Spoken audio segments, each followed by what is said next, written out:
Evolution by Gottfried de Purucker and Katherine Tingley.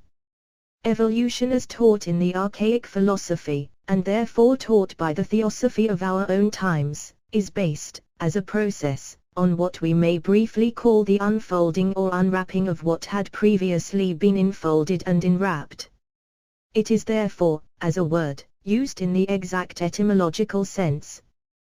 When, indeed, the theosophist uses the word evolution, the picture immediately comes to mind of a very general process applying as well to worlds or spheres or planes, as to any one or to all of the innumerable hosts of entities inhabiting those worlds or spheres or planes which compose the entire universe. All are considered both collectively and in particular, but passing phases or events, stages in progressive development. Thus man, originating in the beginning of past eonic evolution as an self-conscious God spark, travels through the various phases of evolutionary progress or growth, and each one of such phases is to be considered an event, and this process has continued to the present time, and will continue indefinitely into the future, till the very end of the present cosmic period of manifestation. The mode began its long pilgrimage in the beginning of a past cosmic period as an self-conscious God spark. This event was followed from phase to phase, each such phase being a new event, until it found itself in that phase of its evolutionary journey on and through our earth called the mineral kingdom. It passed through this kingdom in the course of long ages through the process of unfolding the innate energies and powers flowing forth from itself, gradually bringing the intermediate links, or intermediate nature, between the mode and the mineral kingdom, into becoming fitter and more perfect vehicles to the mode, so that ultimately the evolving mode found itself in the vegetable kingdom. Passing through this kingdom during the course of long eons, the constant perfecting of the intermediate vehicles between the mode on the one hand, and the plant bodies on the other, brought these intermediate links into a still more sensitive and quasi-conscious condition, so that they became fit for enshrining the mode in the beast kingdom. The mode passing through all these various phases or events of the beast kingdom in its evolutionary progress, continued, as before, in a larger measure of progressive unwrapping of ever higher or more spiritual energies flowing forth from the inner mode itself, till the sensitized beast nature became more fit to express, in still larger degree, still higher and nobler energies and forces flowing forth from the mode, and at this point, then, we find the journeying mode manifesting in the human kingdom. But here a very important point must be noticed, so important, indeed, that we dwell upon it somewhat strongly. The process as just described does not in any sense mean that the elemental became a stone, nor that the stone became a plant, nor that the plant became a beast, nor that the beast became a man, for if this were so, it would be preaching the old Darwinism over again in simply newer and somewhat different phraseology. That is not the idea at all, and it is one which the theosophical teaching of evolution repudiates. Here are the differences between the popular doctrine of evolution, which is more accurately described as transformism, as the French properly call it, and the theosophical teaching of evolution. First, the ancient wisdom postulates the deathless and ever-enduring spiritual mode or life consciousness center, a purely spiritual being, existing as a separate individuality throughout the eons of our present cosmic period of evolutionary manifestation. Darwinism teaches nothing of the sort, but says that all beings arose out of inert and lifeless matter. How, no one knows. But such was the declaration, although, as we have earlier explained, scientists today are beginning to talk about a doctrine of emergence, and this is a very hopeful sign of a more spiritual viewpoint working through the scientific imagination. Second, the theosophical teaching of evolution, we reiterate, does not set forth that the mode becomes an elemental, nor that it becomes a stone, nor that it becomes a plant, nor a beast, nor a man. It teaches that the mode unrolls or unwraps or unfolds from itself, in other words, emanates various energies or powers which, as they aggregate around their monic source, form a composite vehicle or body in which, and through which, the mode works, and through which it manifests itself on the lower planes. These intermediary vehicles or bodies grow or evolve progressively in a cyclical development, and thus become ever more fit vehicles for the manifestation of the transcendent powers flowing forth from the spiritual mode. The mode never leaves its own spiritual sphere. It sends, as it were, its rays through these intermediary vehicles or bodies, down into the material world, and of course these rays find an ever easier path of expression as these intermediate vehicles become more perfect, fitter to express the powers inherent in the monic rays. It is thus clear that the mode, never leaving its own spiritual realms, simply overshadows or illuminates all the relatively gross material vehicles through which it passes, and which form the various phases or events of its growth. To the contrary of this, all the scientific theories know nothing of this mode behind or rather above the various physical bodies which that science alone knows anything about and studies. This science traces only a gradual increase in the material beings or entities which are the subject of its researches, and from this gradual increase of faculty and organ it deduces the unquestioned truth of an evolutionary progress. But it has mistaken that process. It sees an actual transforming of the lower physical entity into the higher physical entity, and this transforming of body into body is what the Theosophist repudiates. All the various physical vehicles or, in other words, the living beings and entities in and through which the monic rays manifest, and which are the phases or events through which the mode passes, are indeed nothing but that events. They come, they live, and they pass, but the mode working through its evolving, intermediate and living vehicles continues forever. It is the gradual increase in perfection, to use a popular word, of these intermediate vehicles in which the monic rays work, which constitutes evolution, and the various kingdoms thus also in the last analysis are built up and made more perfect by the inner urge or drive within. Third, the theosophical teaching of evolution sets forth that the various kingdoms of nature are themselves plastic phases or events, transitory appearances of interior energies expressing themselves through these various kingdoms, and indeed forming those kingdoms, much as the interior forces of man's constitution form his body. When such a body is worn out, it is dropped, and the intermediate entity, the reincarnating ego, passes on to its rest, but only to return after a certain lapse of time and inform a new physical entity. In other words, it assumes a new human body in the next incarnation.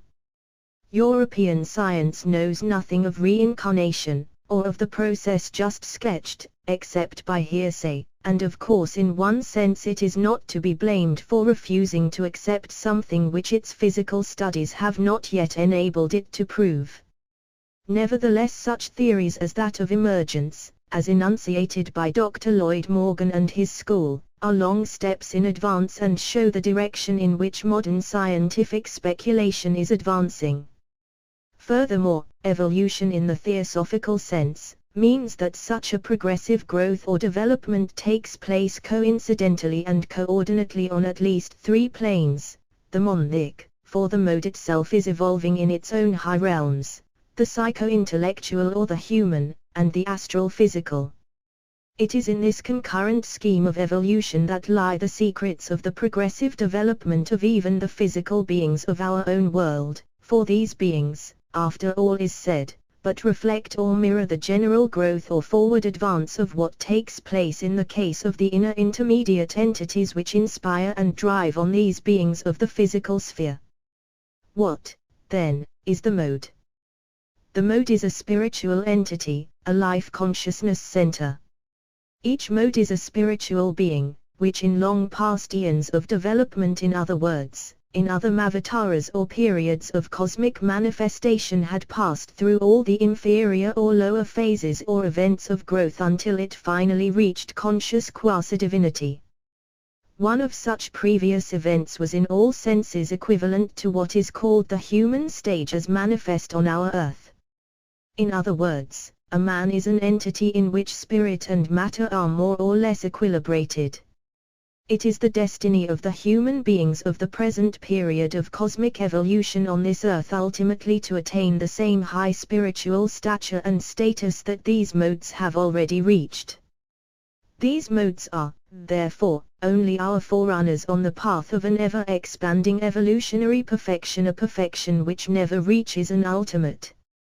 Similarly, the infinitesimal lives which compose man's body, and which are the life atoms invigorating the atoms of physical chemistry in which they live and through which they work, are ultimately souls, so to speak, evolving towards the human stature and condition of progressive development. Thus we see all through universal nature one common rule of action or operation of natural being, the drive or urge or tendency to betterment.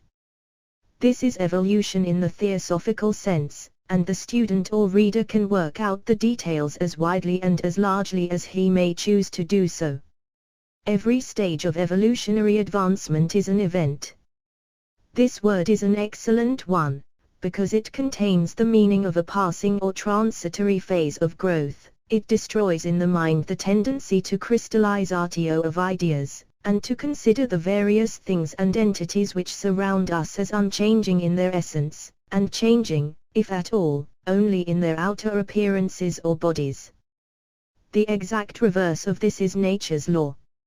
Everything changes, everything advances, every entity changes, every entity advances, everything grows, develops, and therefore every entity or thing is a phase or event, in other words, a stage of growth of that indwelling and impelling entity in its progress to higher and greater and better stages or events.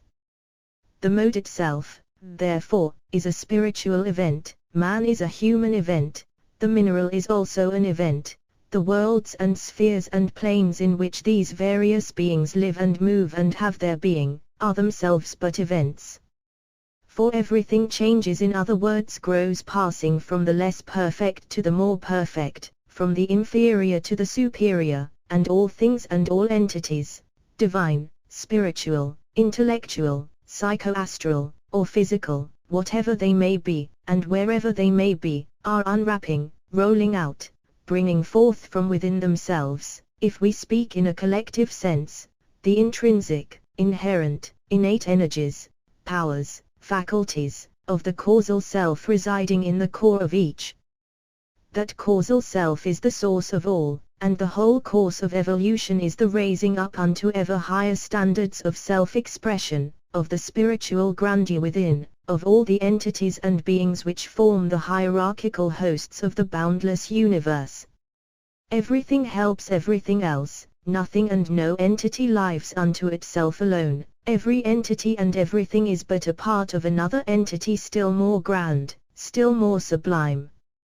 This is the secret meaning of the saying of Paul of the Christians, that in it we live and move and have our being. It is at once apparent that the theosophical view of evolution is distinctly a spiritual one, necessarily so, because evolution, as conceived by the ancient wisdom, is fundamentally the activity of spiritual powers manifesting throughout the spheres of universal being. It is precisely in this that lies the great distinction between Darwinism, as taught under its various forms by its scientific exponents, and the teaching of evolution as Theosophy sets it forth. So far as the mere details of the progressive development of the physical beings on Earth go, the Theosophist is more than willing to leave to the researches of biologists, their elucidation and classification, but when it comes to questions of causes or to scientific questions having a wide philosophical import and basis, the matter is a very different one. It seems to the Theosophist a matter of mere time until the real nature of evolution considered as a natural process shall have become more or less clear to scientific thinkers, and then doubtless the Theosophist will see the same close approach to our ancient teachings that scientific discovery and scientific deductions from these latest discoveries have already been instrumental in producing in the present day. To put it in simple language, the missing factor in scientific transformism is the idea that every animate evolving entity has a soul and in a sense is a soul. When the science of the future shall have realized that physical beings cannot exist without an inner focus of energy, call this inner focus soul or by any other name that you may please to adopt, then the philosophical science of the future will with every year tend to become more theosophical. On precisely the same grounds do we feel that when the science of the future shall have come to understand, and understanding to realize, that the physical world is but the expression of the energies and ethereal substances flowing into it, and thereby composing it, from spheres which to our present sense apparatus are invisible and which we may call the soul of the physical world, then too shall we in all probability, indeed of necessity, see the science of that future day becoming with the passage of each year more and more theosophical. When that future shall have arrived, science will have become distinctly religious, but religious in a cosmical sense and not in the restricted sense that this word religious is ordinarily understood to have in Occidental countries. Then a new and very beautiful religion of nature will take the place of the present period of agnostic uncertainty. That is what it really is, let people say what they may. A system of thinking builded upon uncertainties and changing from day to day, pari passu with each fresh and epoch-making discovery, may be all right in a certain sense perhaps, but it most certainly offers no principles of structure which are either permanent or satisfying. The mind and heart of man instinctively call for some basis of reality which, if not unchanging, at least is self-consistent and enduring, and of course there can be no reality outside of natural fact and law. Now, when we speak of a religion of nature, it must be remembered that the word nature is employed strictly in the theosophical sense, that is to say, in the sense of a cosmic organism, consisting of both visible and invisible worlds or spheres or planes, and ensouled by vast hierarchies of living and fully self-conscious entities of a spiritual character and type. Whether these be called gods or spiritual beings or by some other name, matters not at all. It is the conception that is important. Scientific thinkers are becoming restive under the rapidly accumulating facts of discovery for which there has as yet been evolved or found no unifying and satisfying system, bringing them all into coherent and logical form. In other words, modern science is soulless, and this word is not used with any desire to be disrespectful, nor forgetful of the splendid work of our scientists in doing all they can to unveil nature's secrets. This they most certainly are doing, using all their efforts, to penetrate behind the veils of the outward seeming. Truth is perhaps the holiest thing that man can aspire to, and unquestionably the best minds in science are seekers of truth. Of course in time such a religion of nature will be found or formulated, and it will be founded entirely on the facts of the spiritual universe. But it is a great pity that work towards that end has not already begun with a larger degree of definite purpose.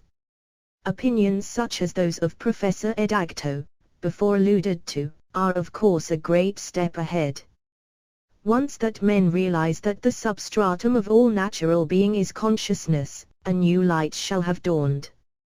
Now, evolution is, in fact, not a thing in itself, but a procedure of nature, and is wholly governed by the karmic causes originated in previous periods of the existence of any evolving entity whatsoever. And since evolution is but the bringing forth into kinetic manifestation of seeds of activity sown in its own fabric of structure, it is of course evident that it is karma, or nature's fundamental law of cause and effect, which is the originating cause of all evolutionary activity. Closely involved in the conception of evolution is another operation of nature which we may call the law of cycles, or nature's repetitive operations. This is an exceedingly interesting branch of study, one which is so obviously manifest in the worlds surrounding us that its existence can hardly be denied, except by the willfully blind. Everywhere we find nature repeating herself, although such repetition of course is not merely a running in the same old ruts on each recurrence of the cyclic activity, for each recurrence is the expression of a modification, more or less great, of what has preceded.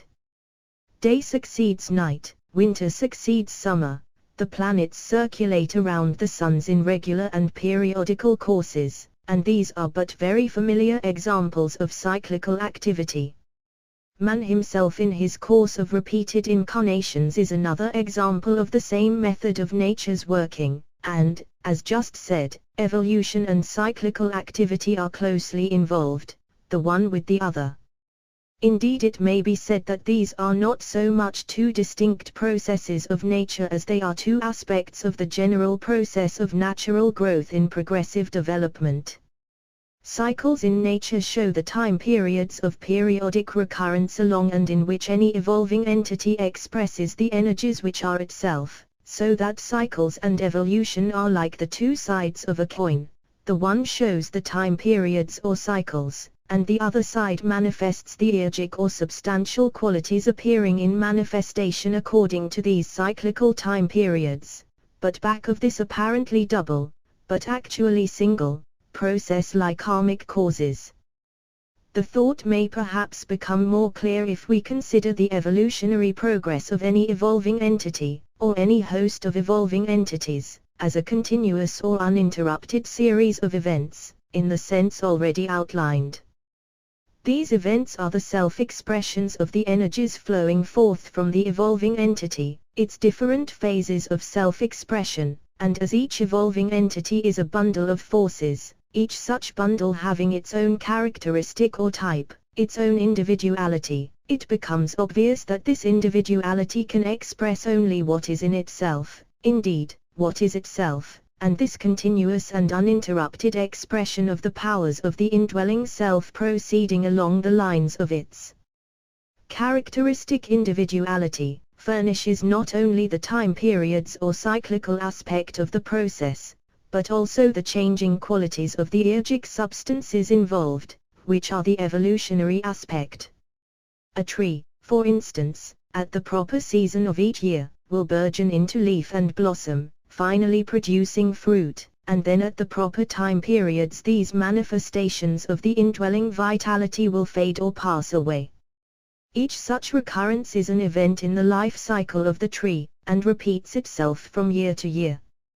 Just so in the case of an evolving mode, or any other entity, or any expression of such an evolving mode a human being, for example, each incarnation is but the renewed coming forth into manifestation of the karmic results, of the chain of causation and of consequences, originated in the past life and lives. These of course proceed according to the energies involved, which had their beginning, their period of maturity or culmination, and their decrease or decay. These last must proceed according to cyclical periods. This manner of looking upon evolution as a continuous series of events, the one succeeding the other throughout time, and each one being the fruitage or consequence or resultant of the preceding event, is invariably considered by the theosophist to contain a deeply ethical significance, using the word ethical in a larger sense than is perhaps usual. A man who considers himself as such an evolving entity, self-expressing himself in such a continuous and uninterrupted series of events, realizes that the old-fashioned ideas of an immortal and changeless soul having one term of life expression on earth, and thereafter entering upon an endless period of a more or less crystallized destiny, are as unnatural as they are impossible of acceptance by any thoughtful and logical mind. Instead he sees himself to be a growing entity, a learning thing, continually assuming garments builded of circumstance and time, and as continually casting them aside when their use and purpose have been respectively fulfilled. Evolution therefore in the theosophical view of things is a distinctly spiritual process, for in spirit it has its roots and action and all its ultimate motivating qualities. When we say spirit here, we mean of course the spiritual mode, as before described, and not some vague and intangible quantity or essence which is assumed to be separate from the matter existing throughout the spaces of space.